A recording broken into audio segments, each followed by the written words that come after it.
Hello, hi, Edward. Thank you. Thank you for having me. As usual, my first question is if you can share a little bit more about yourself and what is your story, Holly?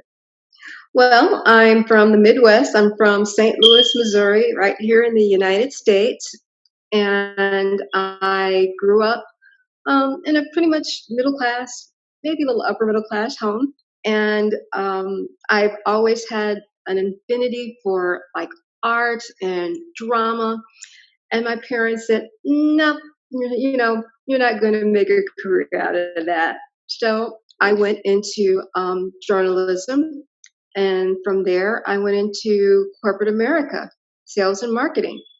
And I've worked for some of the top companies in the world as a territory manager and a corporate trainer. I worked for Nestle USA. I worked for American Greetings. I worked for TW Airlines. And the last company that I worked for was Eastman Kodak as a corporate trainer. And 2007, my mother was diagnosed with ALS. And I have to tell you, those three letters changed my life forever. I never knew how fortunate and how blessed I was. I used to think, oh man, if I had just a little bit more money, I could do this, or next year maybe I'll be able to upgrade to a better condo, and maybe next year, the year after that, I'll do even better and get a nicer company car. And suddenly, none of those things made a difference, and I just gave it all up. I walked away from everything. I went back home to St. Louis and I took care of my mom. And my sister worked on Wall Street at the time. She's 13 years younger than I am. She walked away from her job and she joined me in St. Louis and we took care of our mom. And life happened. A year later, she was gone. My sister and I went on to take care of our grandmother, whom my mom had been taking care of, our aunt, who never married. She was like another mother to us. And then my stepdad. And through all of that, all of these adventures, I call them adventures, happened.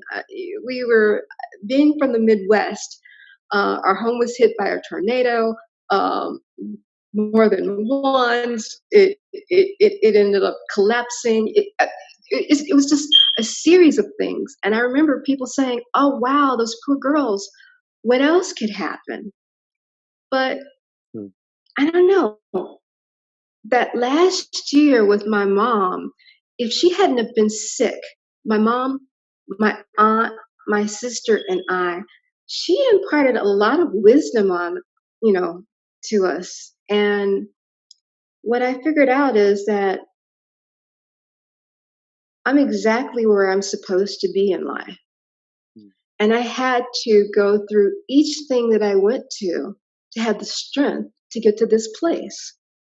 So when the house collapsed, I learned it's kind of how you look at things and how you handle the things that come to you in life. And that's when I decided that I would start blogging to learn how to heal. I mean, I won't say it didn't affect me, no matter how positive someone's outlook is. But in blogging, someone said, hey, how would you like to join us for a photo shoot? And I said, get out of here. Modeling had never been on my menu. I mean, just never. And they asked a few times. And as a matter of fact, I spent 20 years of my life avoiding a camera. 20 years. Very, very few images of me exist. And I gave in. I met with the photographer. And one of the images that I sent you is me in a corset with a red light behind my hair. Mm-hmm. That was my very first photo shoot, professional photo shoot. And when I was done, the photographer said, look, and I said, oh my gosh, she's really pretty. She's dressed like I am. Who is that? And he said, that's you, silly. And I said, oh my God, I don't want to sound vain, but I said, I'm a pretty girl. I'm like, look at me, I'm a pretty girl. And thus, a model was born. What is your stage of business now, and what you are planning to do in the near future? One of the things that has been very, very helpful to me is having that background in corporate and marketing, because there is absolutely no reason whatsoever, I mean, none, that I should be successful. I mean, none. I'm over 20, I'm over 30, I might be over 40, I'm not going to say. And I've only been modeling professionally. I'm going on my fifth year. I'm 5'1". My measurements are 34D, 28-inch waist, 33-inch hip. So I'm very curvy, the Marilyn Monroe. I'm a size 6 or size 8, which in the modeling world is bordering on plus size. So, and I'm 5'1" in my bare feet. So, I mean, I really had everything stacked against me, and it is that background in marketing and really being able to sell myself, and not only that, but creating opportunity that has made all the difference in my journey. What part of the personal branding you think is the critical to make results? Being vulnerable and being very real and being open to sharing my life, and you know what, not negating anyone, no matter who it is, from any level, finding something, finding that common bond, and exploring that and expanding on it. Oh, and being open to learning about what matters to them. I can imagine like the transformation from the corporate world where actually everything is safe, kind of safe, because there are so many people who are working in a team with you, but you have some limited impact. However, when you become entrepreneur or self-independent, you have that freedom, but at the same time you are very lonely. So how was that transformation for you, and what kind of obstacles you faced? I've always had a hard time sitting in an office or in a room. Okay. So I kind of started out with the airlines in a big area. And with each job that I had afterwards, I had a little bit more freedom and a little bit more autonomy. So when I worked with Nestle, I had a city. When I worked with American Greetings, I had a state.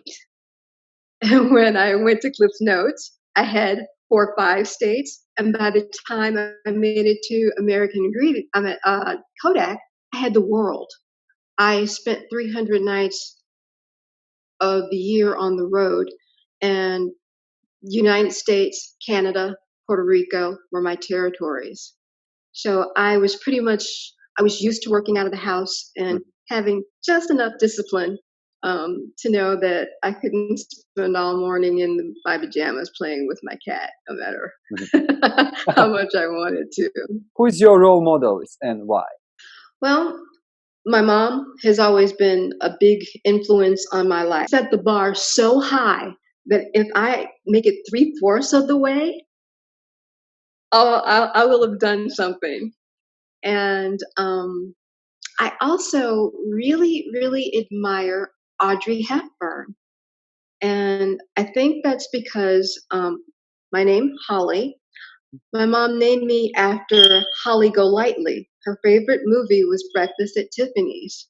So I've always had I don't know, this connection to Audrey Hepburn. She's so regal and so refined. Is there anything else you would like to share for female entrepreneurs, business owners, something that can inspire them, something which is very coming from your heart, coming from your experience? Two things. Drives my sister nuts. If you believe it, everyone else will. The emperor's new clothes.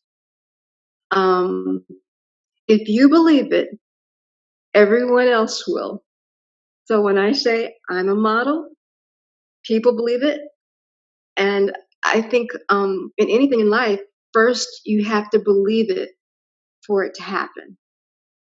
And the second thing is there's always a loophole. There, no matter how much you plan in anything, something can happen. Or no matter how much you think you've solidified a contract, there's always a loophole. And the only thing standing between are and finding it. And I'm very tenacious at testing every link in the fence until I find the weak one that I can crawl under to get to the other side. So I really believe that finding the loophole, you can achieve your dreams. Holly, thank you so much for sharing those two great thoughts and advice for all female entrepreneurs who are watching this video. And I would like to thank you and looking forward to see you in Tokyo or in the US or somewhere in between. Thank you, Holly. Thank you for having me. Bye bye.